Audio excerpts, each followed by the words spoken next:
The chains that never broke. Lyra sat on the cold floor, with her back against the wall, her arms locked in thick chains that had never broken. No matter how hard she tried, her body was weak.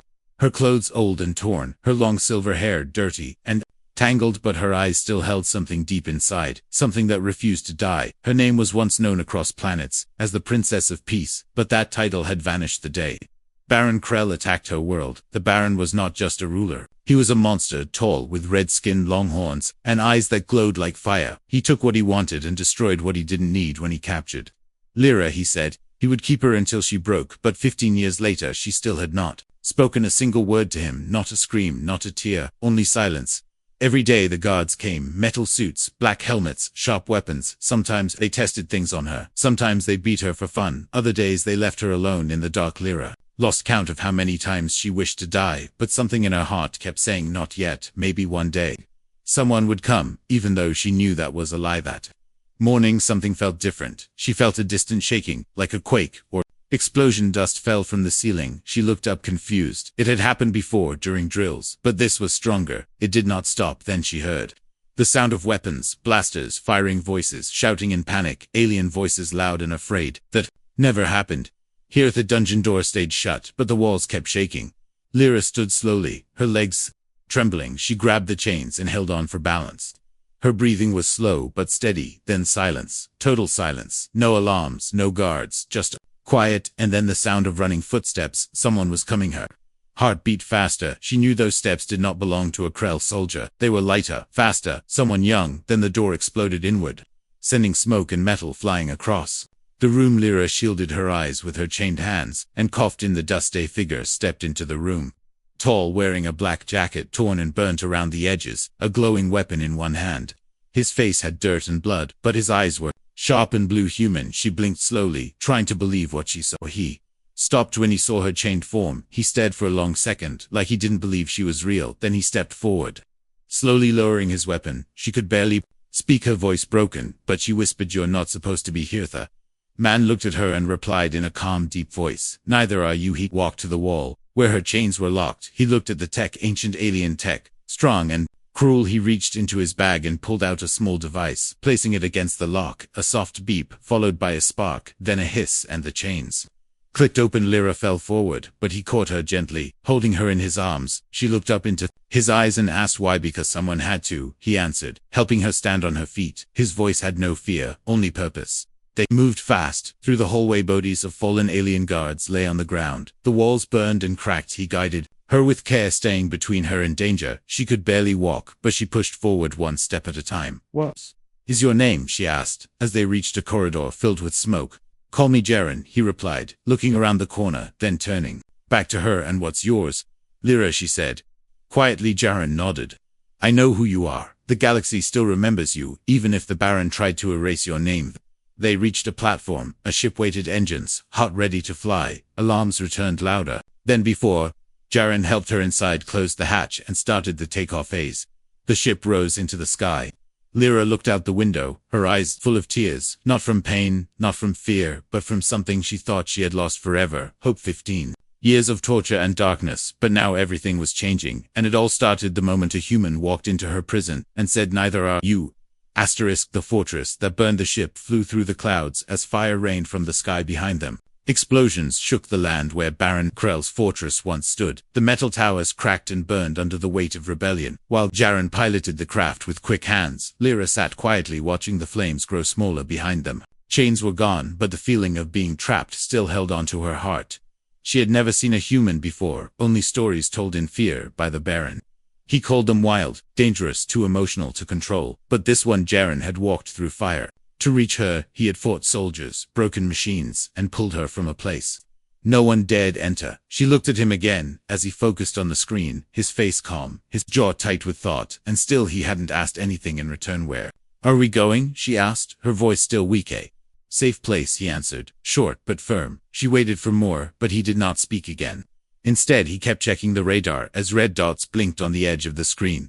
Krell's ships were chasing them. Lyra felt her breath catch her hand, reached for something to hold, but there was nothing. Her eyes met Jaren's. He saw the fear in her face and gave a small nod. "Trust me, I won't let them take you again." The ship shook hard. A hit from behind. Jaren cursed. under his breath, and pulled the controls sharply to the left. Lyra cried out as the ship spun, stars and smoke flashing outside. Another hit, then another. They're locking weapons, he said. I need to lose them. He opened a hidden panel beside his seat, revealing a switch glowing blue. He pulled it hard, and suddenly the ship dropped like a rock, engines roaring, everything inside rattling. Lyra fell against her seat, clutching the armrest tight. They dove into the lower atmosphere of a nearby moon, a cold, rocky place with storms of ice and ash. Jaren guided the ship through the rough winds as the enemy followed, lasers flashing behind them. Then he spotted it, a narrow canyon, dark and winding, just wide enough for their ship hold on tight.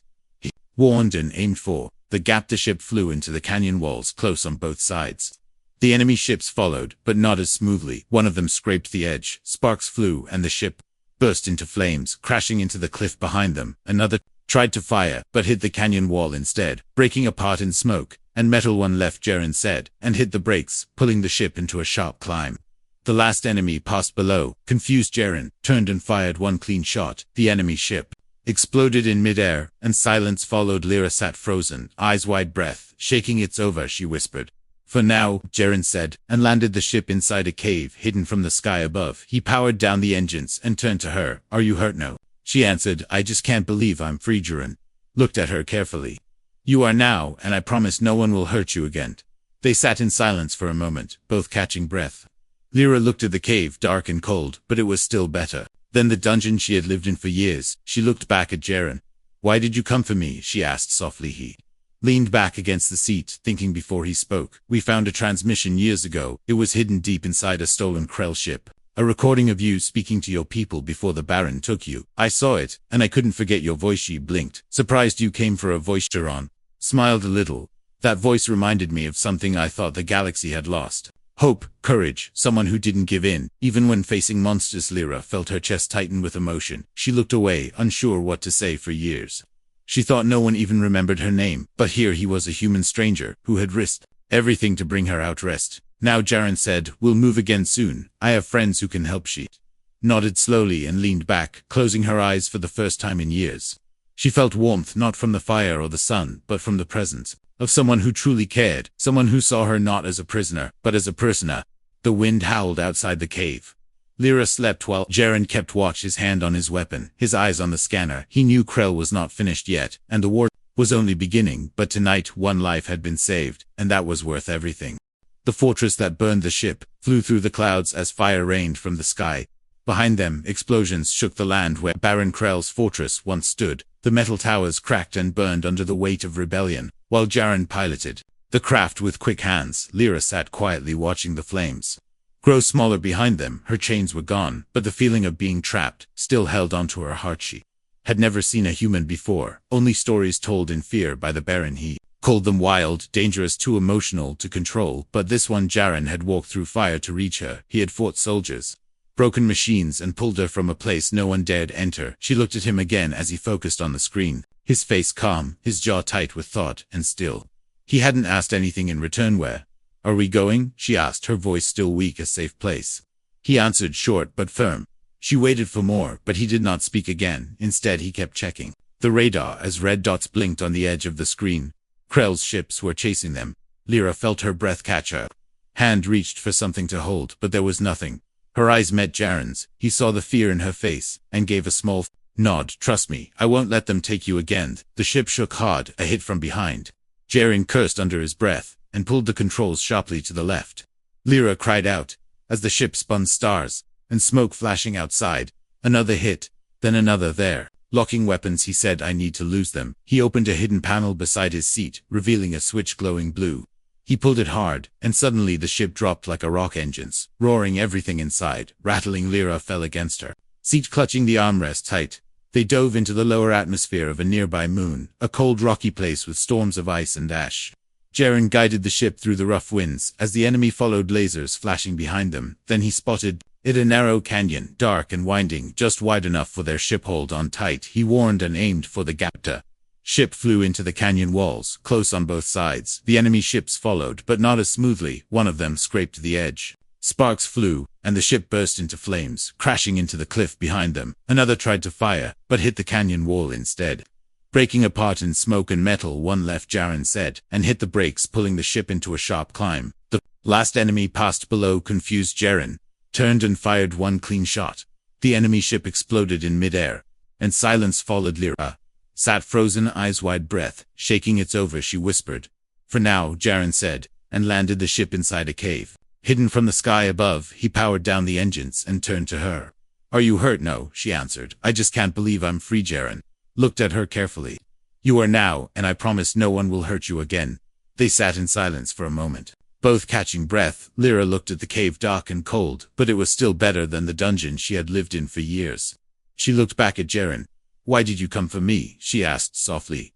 He leaned back against the seat, thinking. Before he spoke, "We found a transmission years ago. It was hidden deep inside a stolen Krell ship. A recording of you speaking to your people before the Baron took you. I saw it, and I couldn't forget your voice." She blinked, surprised. "You came for a voice?" Smiled a little. "That voice reminded me of something. I thought the galaxy had lost hope, courage, someone who didn't give in, even when facing monsters." Lyra felt her chest tighten with emotion. She looked away, unsure what to say. For years, she thought, no one even remembered her name, but here he was, a human stranger, who had risked everything to bring her out rest. "Now," Jaren said, "we'll move again soon. I have friends who can help." She nodded slowly, and leaned back, closing her eyes. For the first time in years, she felt warmth, not from the fire or the sun, but from the presence of someone who truly cared, someone who saw her not as a prisoner but as a person. As the wind howled outside the cave, Lyra slept while Jaren kept watch, his hand on his weapon, his eyes on the scanner. He knew Krell was not finished yet, and the war was only beginning. But tonight, one life had been saved, and that was worth everything. The outpost of broken banners. The wind outside the human outpost was harsh and cold, carrying dust and ash from the nearby craters, and swirling it into the sky like gray fire.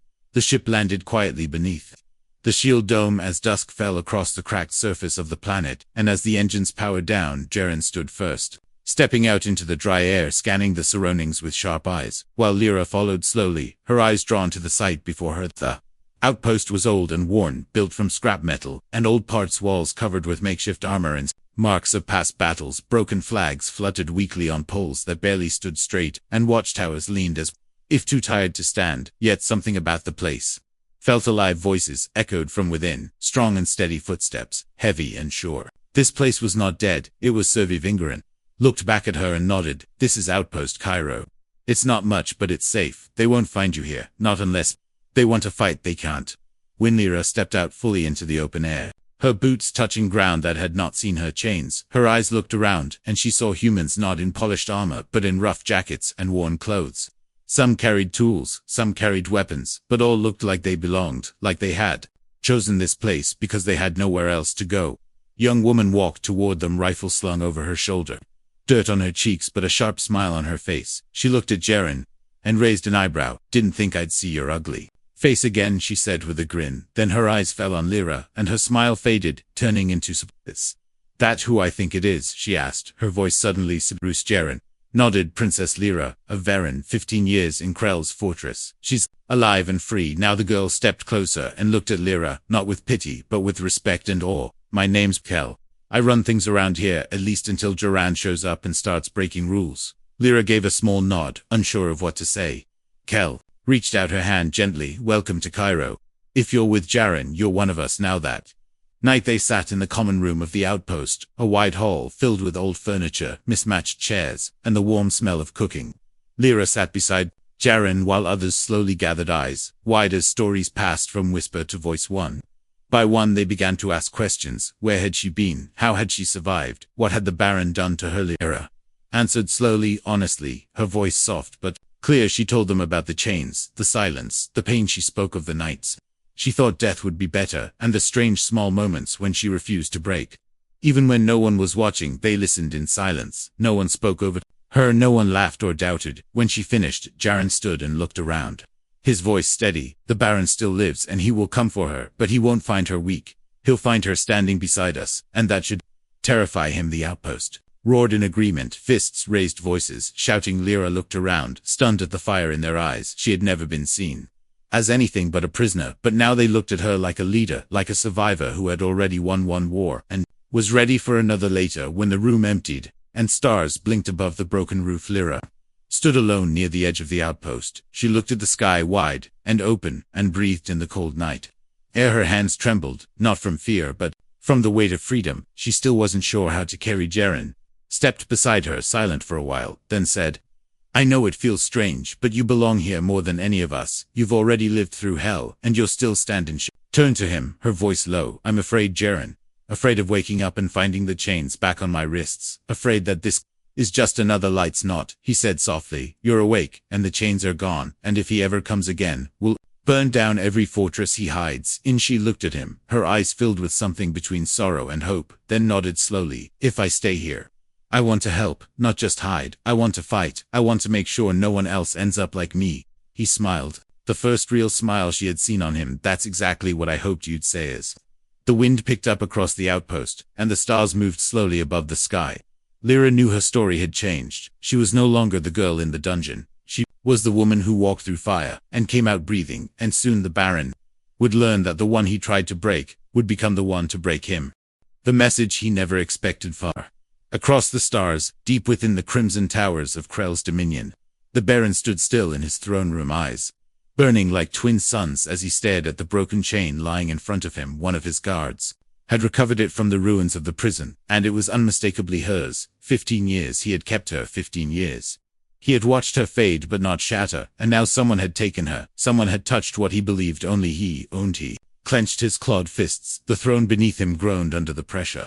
The guards dared not speak, for they had seen him furious, but never like this. The Baron's voice cut through the silence, like a blade. "Find her, find the one who took her, and bring their heads to me on the other side of the galaxy." Lyra stood in the outpost's comms room, the dim light of the screens casting shadows across her face. She looked different now, her hair tied back, her posture straight, her eyes no longer lost in memory. Beside her, Jaren and Kell watched as she recorded her voice into a small device. "This message is for Baron Krell," her voice sharp and steady. "I was your prisoner, your experiment, your trophy, but I am no longer yours. I am free, and I remember everything. And when I return, it will not be in chains, it will be in fire." She ended the recording and stepped back. Jaren looked at her with a mix of pride and caution. "You sure about this?" he asked. "Sending him a message might bring him here faster." "That's the point," she said. "If he's coming, I want him to know. I'm not hiding. I want him to be afraid." They uploaded the message into a beacon and launched it into space, where it would be picked up by every listening station from here to Krell's empire. A challenge, a warning, a declaration of war was passed, and as the sun rose over the jagged horizon of the outpost, Lyra stood on a rooftop watching the light spill across the wasteland. Kell joined her, holding 2 cups of hot brew, handing one over silently. "Ove stirred a hornet's nest," Kell said, with a faint smile. "But I like it. Been too quiet lately." Lyra sipped the drink, surprised by the warmth and the flavor, then looked at the horizon. "My planet was full of light," she said, "not like this, but soft, gentle. We never had weapons, never needed them. We believed peace would protect us." Kell nodded, her face serious. "Peace is a beautiful lie. When monsters like Krell exist, sometimes you need war to guard the peace." Below in the training yard, soldiers practiced drills, repairing old turrets, checking weapons. Lyra watched them and felt a strange pull in her chest, not fear but purpose for the first time.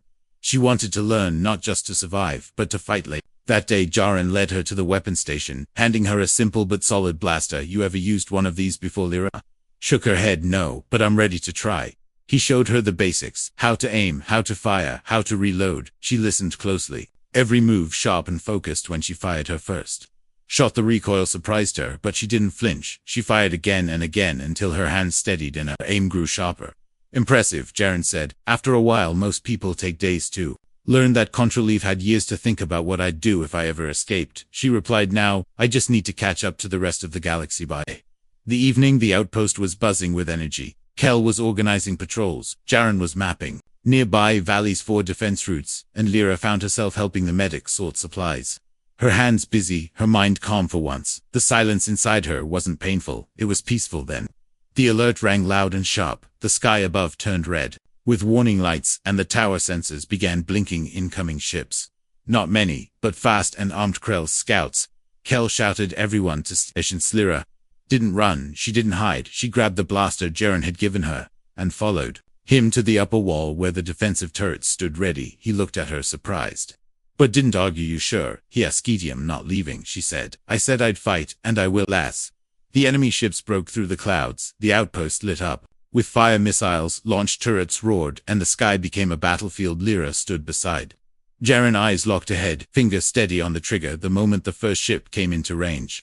She fired, hitting its wing, sending it spinning into the ground. The others followed behind, faster, more aggressive, but the humans held the line.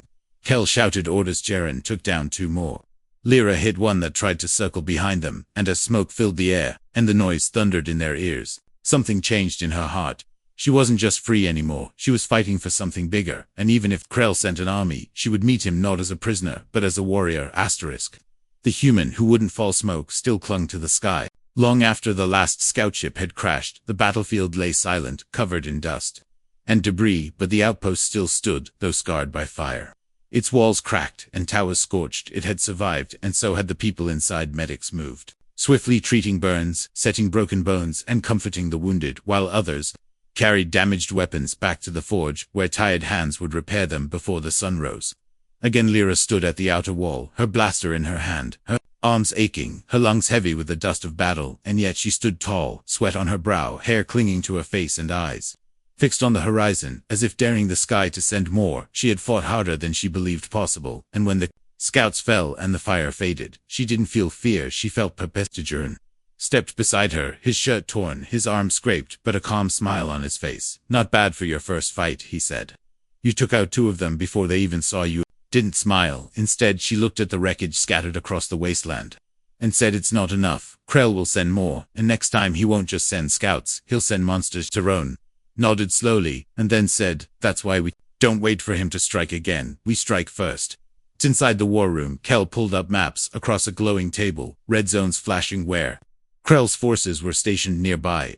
Outposts had gone silent, ships that passed through those sectors vanished without trace. "We need to move fast before those zones grow," she said. "We've been hiding long enough." Lyra leaned over the map, pointing at a spot near the edge of Krell's controlled territory. "This is where his communication hub is hidden. I recognized the signal pattern from my cell. It was the only light I ever saw." Kel raised her eyebrow. "That close to the core? Are you sure?" "I am sure," Lyra replied. "And if we take it down, we cut off his reach. We slow him down. We buy time for other outposts." Dren looked at her, his voice low and serious. "If we go in small. No armies, no big explosions.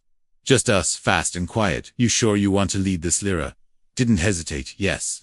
I was his prisoner for 15 years. I know how he thinks. I know where he hides, and I want to be the one who brings his walls down."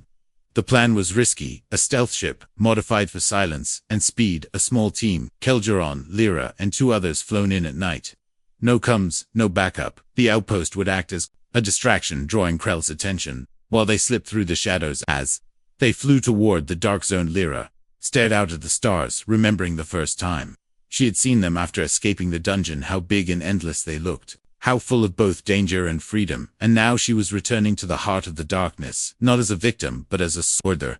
Ship landed quietly in the dead zone, surrounded by sharp black cliffs and ruined machines. Krell's hub was buried beneath the surface, only a few towers above ground, acting as vents for the massive data center hidden below. They moved fast between shadows, weapons ready. Breath slow. Lyra led the way, not hesitating. Even once inside, the hub was colder than she remembered. Silent halls made of dark metal walls, lined with wires and strange blinking lights. She remembered those lights. They had glowed outside her cell, pulsing like a heartbeat, mocking her. Now they guided her straight to the control center. Two guards blocked the door, tall and armored. Lyra signaled to Jaren and Kel. One each, the 2 humans moved like ghosts, blades out, silent and deadly. Both guards fell without sound, and the door slid open, revealing the nerve center of Krell's communication. Empire rows of terminals, glowing red screens, flashing alien code. Lyra walked up to the central console and stared at it for a long moment. Her hand hovered above it. Then she looked back at Jaren, stepped forward silently, pulled a drive from his pack and slid it into the main port. Within seconds, a virus began spreading through the system, shutting down signals, corrupting files, and severing connections. "Krell will know we were here," Jaren said. "Quietly, let him," Lyra replied, and pressed the final command. The screens went black. One by one, the heartbeat of Krell's empire fell silent. They turned to leave alarms, starting to whine in the distance, guards waking from the dead zone's slumber. They ran fast through the halls, dodging fire, leaping through closing doors, climbing back to the surface as enemy ships began to descend from the clouds. At the ship, Jaren jumped into the cockpit, starting the engines. Kel covered the door while Lyra fired at the first wave of drones closing in. Then she turned to help one of the others, limping with a wound, and pulled him inside. The ship lifted just as fire rained around them, shaking, but climbing high enough to slip through the blockade and into the stars, where silence returned, and the danger fell behind. Inside, Lyra sat beside Jaren, heart pounding, chest burning, but eyes glowing. The hub was gone. Krell was blind, and she had done it not as a prisoner, not as a survivor, but as a human who wouldn't fall. The fall of the Baron. The stars stretched endlessly outside the ship windows, quiet and still, but inside, every heart beat with fire. The mission had changed everything. Krell's hub was destroyed, and his control weakened across dozens of systems. His messages cut, his orders broken, his ships confused and scattered. But Jaren, Kel and Lyra knew this wasn't the end. This was the beginning of the end. Lyra stood inside the command center of Outpost Cairo once again, but this time not as a survivor, not even as a soldier. This time she was the one giving orders, her voice steady, her eyes sharper than ever. She had lived through the worst chains and silence, pain and fear, and now she stood tall as a symbol, not just of freedom, but of what happens when the Forgotten Rise. Reports came in from nearby systems, small uprisings, rebel groups once hidden, now rising, weapons in hand, old allies answering her call, worlds that once feared Krell now dared to speak his name with rage instead of terror. They believed in her not because of her crown, but because she had bled like them, and stood back up stronger. Dran watched from the sidearms, crossed a small smile on his face. He had never planned to lead any war, he just came to save one life, but now that life was leading a revolution, and the galaxy was finally watching. Then the warning came, a massive fleet approaching from the east edge of the sector, bigger than any they had faced before. Krell was done hiding, he was bringing everything. The last move of a monster who had ruled with fear for too long. We have hours before they reach us, Kel said, scanning the data. Too many for us to face alone, not unless we want the outpost turned to dust. Lyra stared at the map, her mind racing. Then she spoke slowly, not here, we won't fight him. Here. Kel blinked, surprised, then where Lyra's voice turned to steel, we take the fight to him. Minutes later, the entire outpost buzzed with movement, pilots, prepped ships, engineers, loaded weapons, rebels from nearby moons arrived in stolen crafts drawn by Lyra's message and her fire, and at the center of it all stood Lyra, dressed in dark armor, her old scars showing between the plates, her hair tied tight, her eyes glowing like the stars that watched them from above. The plan was madness. Attack Krell's stronghold directly before he reached them. Strike the heart before the hand could crush the neck. But madness was exactly what Krell never expected. The fleet launched like a wave of defiance, cutting through the darkness of space engines, burning bright, fighters, bombers, stealth units, all flying toward the blood-red fortress where Krell waited, unaware that the girl he once chained was now leading the fire to his gate. As they approached, the fortress guns opened from the tower's ships, swarmed like insects. The air turned to chaos, missiles screamed across the void, and ships exploded in light and metal. But Lyra's voice stayed calm, steady across the coms. Push forward, focused on the towers, break their defense, leave him nowhere to hide. Jaren flew beside her, taking down enemy after enemy, covering her flank, while Kel led a second wave through a secret vent path. Lyra remembered from her time as a prisoner every corner, every shadow. She knew where the wires ran, and where the weak points cracked. They broke through the shields, smashed the doors, and landed inside the fortress itself, boots hitting the same cold floor where Lyra once crawled in chains. Now she ran, her weapon blazing beside her. The rebels cleared path after path, each one closer to the throng. Krell's guards came tall and cruel, but they fell quickly, unprepared for the fury that filled every rebel heart. And finally, the door to the throne room stood before them, massive and cold. Lyra stepped forward and pressed her hand against it. It opened with a slow hiss, and there he was, Baron Krell, standing tall, his horns catching the flickering lights, his eyes still burning with power, but now with something else beneath the surface. Doubt you should be dust, he said, voice deep and shaking. You were nothing, you were mine. I was never yours, she replied. And I am not dust, I am the fire you tried to bury. He charged forward, weapon drawn, roaring like a beast. But Lyra stood her ground. The two clashed, steel and plasma sparks flying, his strength monstrous but hers fueled by every scream. She had swallowed every scar. She had earned. Jaren and Kel fought the last guards while Lyra faced the monster who stole her life. Their battle tore through the room, walls, cracked statues, fell the floor, burned, and still she fought, every move, sharper, faster, until finally, she struck deep. Her blade, piercing the heart of the tyrant Krell, fell with a scream, not of rage but disbelief, as if he could not understand how a prisoner had become the executioner. Silence followed, broken only by Lyra's breath, as she stood over his body, not in triumph, but in truth. She had ended the pain, not with mercy, but with just as the fortress began to shake, systems failing, explosions ripping through its core. The rebels ran for their ships, escaping as the walls collapsed. Lyra and Jaren ran together side by side, one final leap before the fire swallowed the past from the sky. They watched it burn, the last symbol of Krell's terror falling into dust, and when it was over, Lyra looked ahead to the stars, her eyes filled, not with sorrow but with light. Her chains were gone, her fear buried, her story no longer whispered in pain now. It was written in fire across the stars, and the galaxy would never forget the girl who survived and the human who came for her at the end.